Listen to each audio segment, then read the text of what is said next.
Es tiempo de cannabis, pero en cuanto a la información que estábamos dando en este momento, tendremos más detalles a propósito de lo dicho por el secretario de Seguridad de la Ciudad de México, Omar García Harfuch, y por supuesto del titular de la Unidad de Inteligencia Financiera que lo acompañaba esta mañana en la conferencia de prensa. En unos momentos más le tendré todos los detalles con más puntualidad. Y es momento de iniciar el nuevo episodio sobre nuestra mesa de análisis sobre la marihuana y el tratamiento legal que implica su regulación en nuestro país. Gracias por acompañarnos nuevamente. El día de hoy nos acompaña Amaya Ordorica. Ella es coordinadora general de incidencia política en Reverdecer Colectivo. Bienvenida. Gracias. Gracias por estar aquí. Y bueno, la licenciada Eda Martínez, ella es presidenta del Consejo Mexicano de Cannabis y Cáñamo. Bienvenida, licenciada. Un placer, como Gracias, siempre, igualmente. Gracias. Y por otro lado, Íñigo Olavarri es abogado y director jurídico de la Asociación Procana AC. Gracias por estar aquí. Además es director, general de Procana Solutions SC. Bienvenidos los tres, muchísimas gracias por acompañarnos esta mañana. Si les parece, vamos a ver una información para que le demos la entrada al tema que vamos a abordar el día de hoy. Veamos esto. El mundo se encuentra ante un cambio de paradigma y en ese contexto se plantea una nueva cultura del cannabis que revalora sus numerosos beneficios. Es tiempo de una nueva realidad, es tiempo de cannabis. Después de 100 años de prohibición, las nuevas generaciones están más abiertas a incorporar el cannabis a su vida diaria, lo que reafirma el papel de esta planta ancestral como un medio para conseguir salud y bienestar. Incluso durante la emergencia sanitaria por el COVID-19, lugares como California calificaron al cannabis como esencial por la contribución que han aportado los cannabinoides en favor del sistema inmunológico y la salud mental de las personas. La nueva normalidad implica una percepción más abierta, más informada y más preparada sobre una planta que nos ha acompañado por miles de años. Es tiempo de actuar ante el cambio. Es tiempo de cannabis. Bueno, pues ahí estábamos de lleno al análisis de esto. Lo primero que creo que es muy importante poner sobre la mesa es la estigmatización que tiene, no nada más en la sociedad, el uso del cannabis o la marihuana de manera medicinal o recreativa incluso, sino la estigmatización o la poca información que tienen las autoridades. Me voy a ir a pie de calle. Cuando detienen a alguien por portar marihuana, por portar 5 gramos, que es pues lo permitido, y de repente no les importa, y se van a la patrulla. ¿Qué nos hace falta? Además de conocimiento e información, nosotros como sociedad para tener armas, para defender esa situación. Hay gente en la cárcel por eso, licenciada. Pues bueno, además de que tenemos aquí al abogado, pero ¿en qué nos hace falta? Efectivamente, has dicho una palabra muy interesante: estigmatización. Tenemos que aprender a renombrar, tenemos que reconceptualizar, debemos estar conscientes que si ancestralmente se ha tenido un uso de esta especie, se debe de dignificar. La tarea es de todos, la sociedad, las autoridades, el individuo como tal. Cuando decimos, oye, es que esto puede ser punible, es que estamos revictimizando a una víctima, pero no tenemos el cuidado tampoco de irnos a preceptos constitucionales que se deberían de manejar de manera importantísima, como nadie puede ser molestado en sus posesiones o en sus documentos cuando nos paran en un alto de tráfico y nos piden nuestra licencia y demás. Pero en este tema que nos ocupa, yo creo que le debemos mucho a muchos y que esta tarea hoy, como lo veo yo, al tardarse en el tema, al hacer una omisión legislativa, a irnos a tiempos que no se deben, pareciera más una política o una necropolítica, pero de nuestra parte también podría ser una complicidad. Debemos de dar el punto y la coma en esto, porque se está tratando de un tema mayor que tiene que ver con salud, con derechos humanos, con economía de 5,000 millones de dólares al año en un mercado anualizado que representa un IEPS de muchos millones de dólares. Claro. Por supuesto que hay que perseguir el narcomenudeo, hay que perseguir la narcopolítica, hay que perseguir el narcotráfico, pero no podemos perseguir al consumo legalmente permitido, licenciado Íñigo. Bueno, esta idea de persecución al narcotráfico viene de lo que se conoce como el derecho penal del enemigo, que básicamente es como esta causa legítima que crea el Estado de perseguir a ciertas personas que considera enemigos del Estado por, en este caso, atentar a la salud de las personas. Entonces, la realidad es que ya está superada esta política prohibicionista de perseguir, o sea, está superada a nivel... Más o menos superada. Bueno, no está superada, no. Quisiéramos que estuviera superada más bien, pero a nivel internacional sí está reconocida que es insostenible. Pero nosotros no operamos como operan a nivel internacional, es que ese es el problema de México en ese sentido, ¿no? La realidad es que no, y la cannabis sí viene siendo la punta de lanza en este tema, porque sí nos va a poder permitir, tal lo menos con evidencia, demostrarle a la sociedad y al gobierno cómo la regulación, la legalización no implica incentivar un mayor consumo, sino regular para controlar, para que el Estado sea el que tenga el control de estas sustancias, de la calidad de los insumos, que se atienda desde un enfoque de atención a los pacientes y a los consumidores, no viéndolos como criminales, sino precisamente como pacientes que tienen ciertas necesidades, claro, y no buscando esta criminalización hacia ellos, ¿no? Sino que se busque más bien darles tratamientos para que no incurran, digamos, en estas adicciones. Claro. Y hablando de proteger, sobre todo, a los jóvenes, ¿y qué podemos hacer para proteger a los jóvenes? Porque no es lo... ahí se escudan muchos precisamente para estigmatizar el uso de la planta. Es que tenemos que proteger a los jóvenes de las adicciones. Pero yo creo que la mejor manera de protegerlos es informándolos, ¿no? Exactamente. Y justo en los últimos, sobre todo 2 sexenios anteriores y se ha implementado una guerra contra el narcotráfico, una política de seguridad militarizada basada en el discurso de tenemos que proteger a niñas, niños y adolescentes, a personas jóvenes. Y salimos muchas organizaciones de personas jóvenes justamente a decir no en nuestro nombre, porque esta guerra está generando impactos en personas jóvenes mucho mayores de los que una planta tiene la capacidad de generar. Desde la detención que puede interrumpir un proyecto de vida, pero además generar miedo en las autoridades que deberían de salvaguardar nuestra seguridad, hasta la posibilidad de incurrir en usos problemáticos por la falta de acceso a información. No es suficiente educar diciendo no consumas. Necesitamos dar información sobre cómo consumir y esta lógica tiene que permear más allá de la cannabis. Tenemos un problema de diabetes, pero no hay un proceso de enseñarnos a las personas a cuidar nuestro cuerpo, a entender qué es lo que ingerimos, qué impactos tiene nuestro cuerpo y cómo podemos tomar decisiones mucho más responsables. Y eso se puede hacer con una planta como la cannabis. También tenemos que reconocer que los impactos que esta guerra ha tenido tiene que ver con personas jóvenes desaparecidas. Los hombres jóvenes componen el mayor porcentaje de personas desaparecidas en nuestro país, igual de personas asesinadas.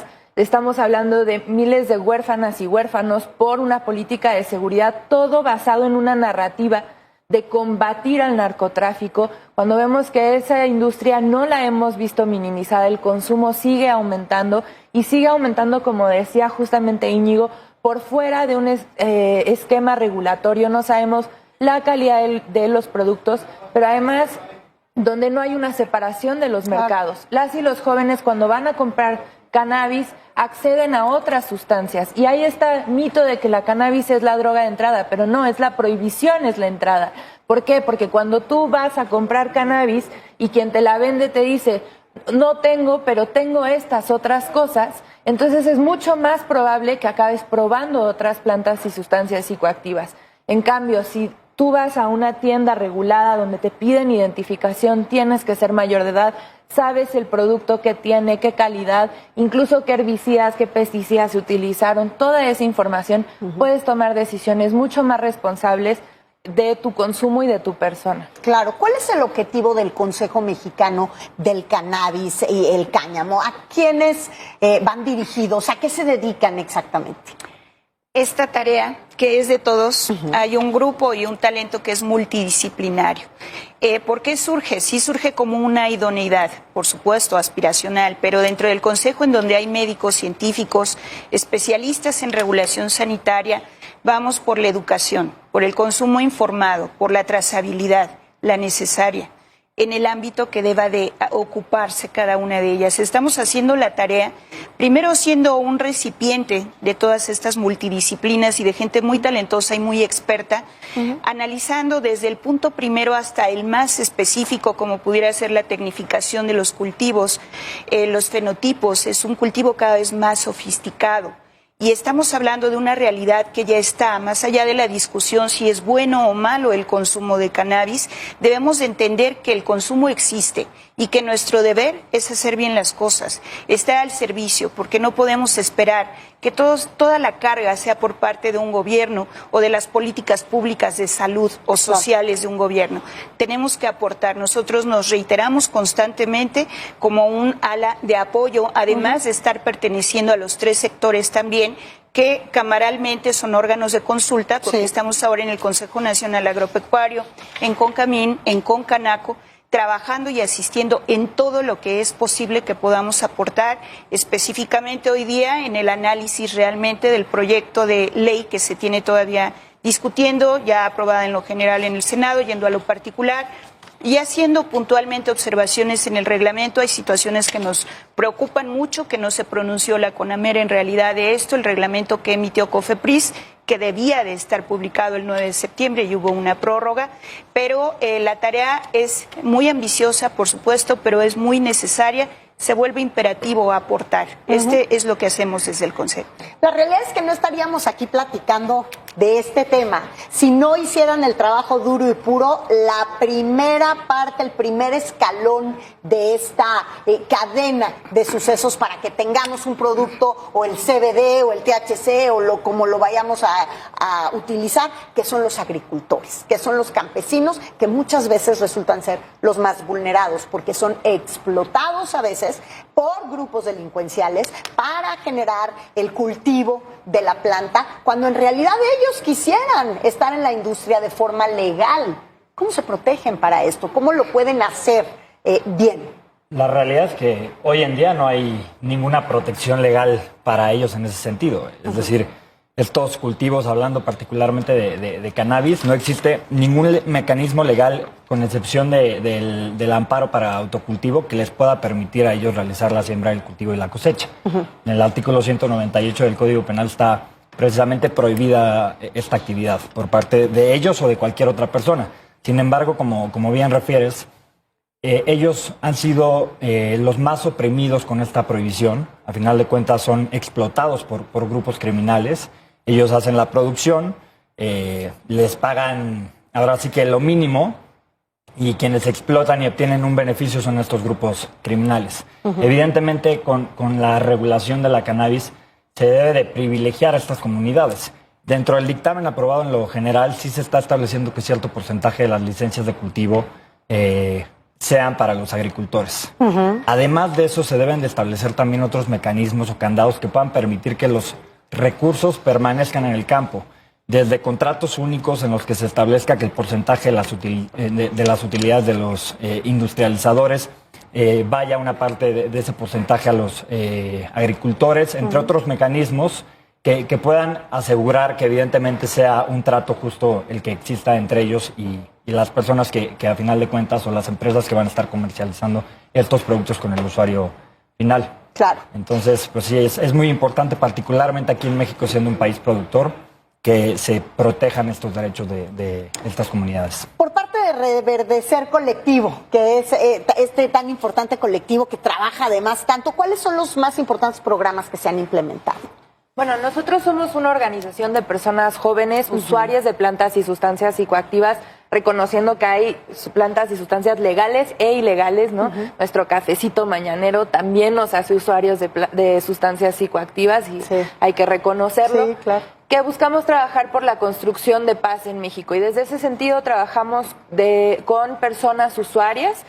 Formamos parte del programa de análisis de sustancias, que es un programa de salud que interviene en espacios de consumo para hacer un análisis in situ de las sustancias químicas que las personas van a consumir en ese momento, para levantar información sobre la calidad de las sustancias y dar información personalizada a la persona sobre la sustancia que va a consumir y la experiencia que va a tener en ese momento, para reducir los riesgos y daños en el consumo inmediatamente y así levantar una información que el gobierno mexicano no tiene sobre las prácticas de consumo y la sustancia final, que es la que está llegando a las personas usuarias, ¿no? También trabajamos de la mano de familiares en búsqueda, María Herrera, con víctimas de la violencia de esta guerra en la organización de la Brigada Nacional de Búsqueda, y esto nos ha permitido tener un panorama muy amplio sobre los efectos que ha tenido la violencia de la estrategia de seguridad militarizada que hemos vivido en este país en diversas comunidades a nivel nacional y cómo en casi todas hay una narrativa en donde se usan las drogas para esconder las dinámicas reales de violencia que están sucediendo, cuando muchas veces los conflictos tienen que ver con otras dinámicas y en la gran mayoría de los casos con dinámicas impulsadas por el Estado mismo a través de sus políticas de seguridad, pero también sus políticas justamente de marginación social, de exclusión económica, y eso se ve reforzado por el prohibicionismo cuando una persona es corrida de su trabajo, corrida de la escuela o detenida por consumir una planta o una sustancia psicoactiva, ¿no? Entonces, pues nuestro trabajo nos ha permitido acercarnos de esta manera también a comunidades cultivadoras que justamente nos han expresado que muchas de las condiciones que están en el dictamen actual, si bien sí contempla 40% de licencias a comunidades campesinas donde hubo erradicación de cultivos, esto por un lado es muy bajo. Nosotros creemos que tiene que ser mínimo 80% durante los primeros 5 años para realmente proteger a este grupo, pero además necesitamos cambiar el lenguaje jurídico a un lenguaje mucho más sólido, donde no se dependa de la Secretaría de Salud, la Secretaría de Seguridad para poder identificar qué comunidades cumplen este requisito y más bien se debería proteger al sector social, a un sector reconocido por la ley agraria que se refiere a quienes tienen propiedades comunales, propiedades ejidales, pequeñas propiedades y sociedades cooperativas.